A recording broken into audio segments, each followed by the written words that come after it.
Hello, everyone.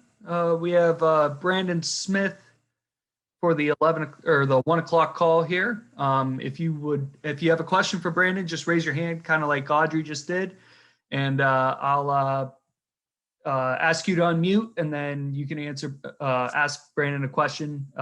If you could just stay muted unless I tell you to unmute, I'd appreciate that. So we'll go ahead and start with Audrey. Hey, Brandon. Good afternoon. How you doing? I'm doing pretty good. How about you? I'm doing well, thank you. Brandon, going back to Indiana real quick, what did it feel like for you out there? First start trying to figure everything out after watching the film. How did it go for you? For me, after watching the film, there are some plays that I definitely could have made if I would have been like a step closer or just seen things quicker.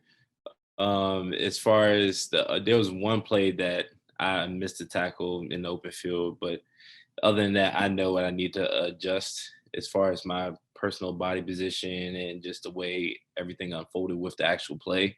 So just taking those little notes from first game and seeing what I actually done well and what I didn't do well at really gives me an idea of what I need to do to continue to get better.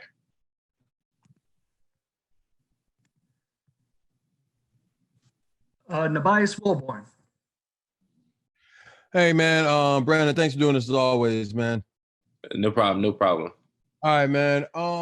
What did losing Jesse do to you guys in that fourth quarter? And how do you hold down the fort without him for a half against Ohio State? Really, it was unfortunate losing Jesse in the game I can't talk. My bad. In the game due to a targeting penalty, but really it's just with everybody else that we've been practicing with. So like Lance in our situation, he's going to be stepping up to the starter role and carrying out the play for the first half of the Ohio State game and still subbing in. We're confident in what his abilities are. We're confident that he's going to be where he needs to be when he needs to be there. And we're confident in him making certain checks or different plays that he sees and stuff like that. So, I mean, we've all had enough experience in practice time with our reps and stuff like that. So, I mean, like, I don't have any concerns about that at all. Greg Pickle. Hey, Brandon, how are you? I'm doing pretty good. Good. Thanks so much for your time. What have you seen on Ohio State's offense that might look a little bit different from the tape that you saw last year? And how do you prepare for Justin Fields in this attack? There's not really much different with their offense because, I mean, they still got the same OC, they still got the same personnel, even though they lost running back and lost some other key components. But still, they're a very strong offense. Justin, we all know that he's dynamic, dual threat quarterback, and they got weapons at tight ends, wide receivers, running backs, and their offensive line is great too. So I mean, there's nothing that we really haven't seen with them between this year and last year. But we all know that the things that we messed up on last year, we can't we can't have those mistakes again. And the things that we did great, we got to continue to do those things and improve on it as well. Tyler Donahue. Hey, good afternoon, Brandon. Great to see you. Good to hear from you again. Wanted to get into the fact that you and Lance are going to be looking across at each other as starters in this big matchup against Ohio State. I don't know if that happened sooner than you both expected, but that's what the circumstances dictate. Where can you guys look to on the field for leadership, and how important, without a team captain like Jesse Luketa, does Ellis Brooks' role become for this linebacker group in the Ohio State game? Well, really, I mean, we've had plenty of reps ourselves and within practice, and even Lance playing a lot last game and me having my whole freshman year as well as last game. We've had enough reps to know what we're doing out there. Ellis, he's definitely, even though he's not technically labeled a team defensive captain, he is. He's a middle linebacker. He's been here for a while. He knows what he's talking about. He even knows our positions to an extent and know what we have to do in our responsibilities. So there's no doubt in our mind that he's not a leader on his defense as well. As far as us looking across at each other being starters, I mean, we've talked about it before when we first got on campus about this is what we wanted to do and this is how we wanted to do things. Hey, this is just our opportunity to show what we got. Preston Willett. Hey, Brandon Preston with CBS 19 in Charlottesville. How you doing, man? I'm doing pretty good. Good. Hey, I just wanted to go back to this offseason and kind of talk about, there was so much uncertainty coming into the season, especially for y'all in the Big Ten. What was it like, finally taking the field and going through that whole offseason and all the unknown? It was great to finally take the field again, even though you didn't really have your usual number of fans, so to say. But it was just great even just being out there and playing in front of just family. I mean, really, the game isn't really about the fans, even though the fans, they contribute a lot to it with their energy that they bring, whether the game is going great, whether it's going bad. I mean, the energy is great, but what we have to do in the tests and the tasks that we want to complete is none of that even matters to us. How much did you hear from, your Louisa County community? I know they're always, chirping and they're on social media and stuff. How much did you hear from them, before or after the game? I heard a lot from them actually before the game. Like a whole bunch of people were hitting me up saying good luck. We'd be watching. And it was just great to see that the people that haven't seen in a while are still in my corner, still support me through it all. And sorry, just one more thing. How much did you spend any time in Louisa this summer, or who'd you work out with?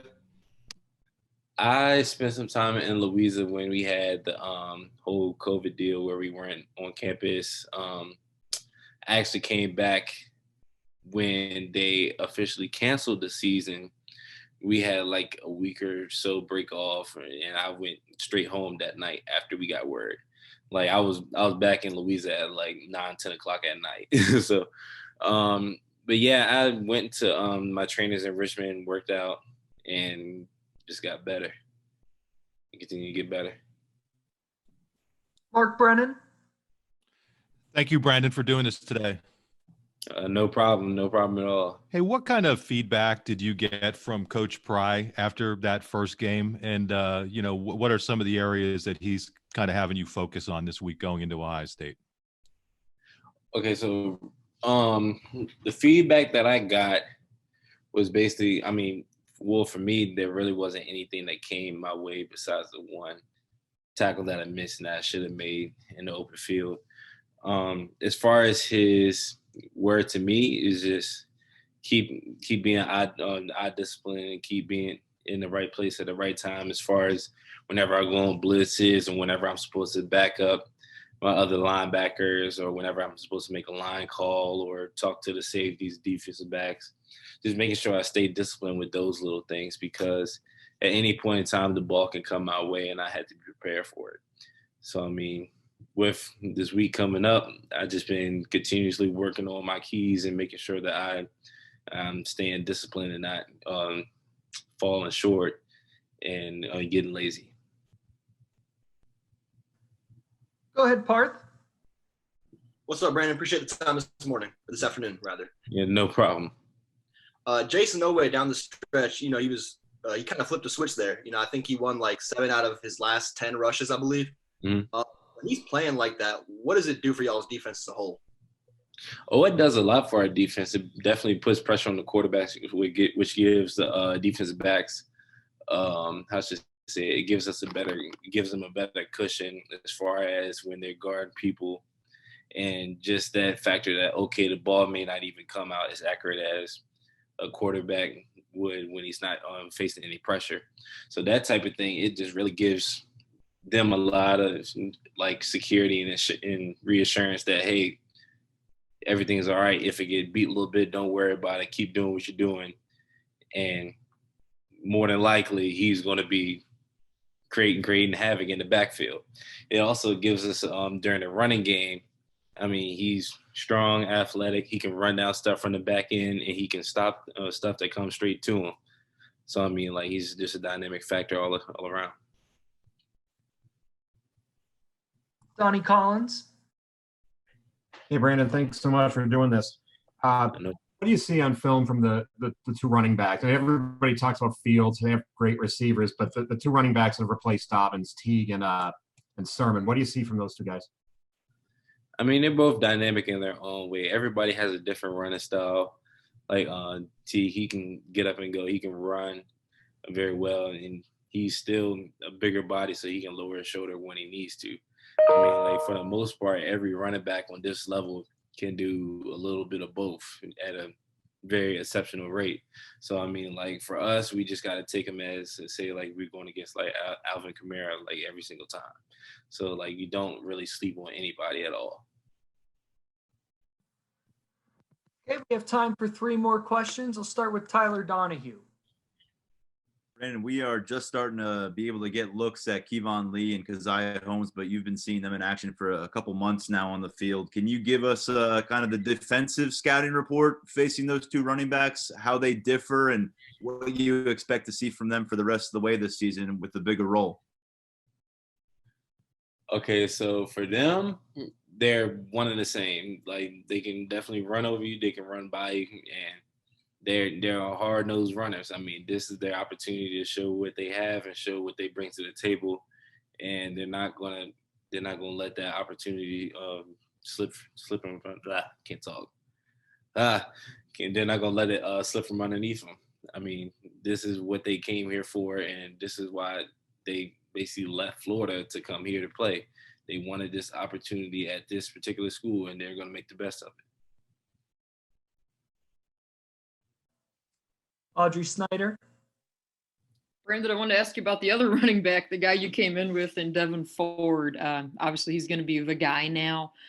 What can you tell us about Devin in terms of how you think he's going to handle this role and maybe why he's equipped to do so? I've known Devin ever since high school, particularly the very first time even seeing him run. I wasn't getting any playing time at all in Louisa. No, now I think about it.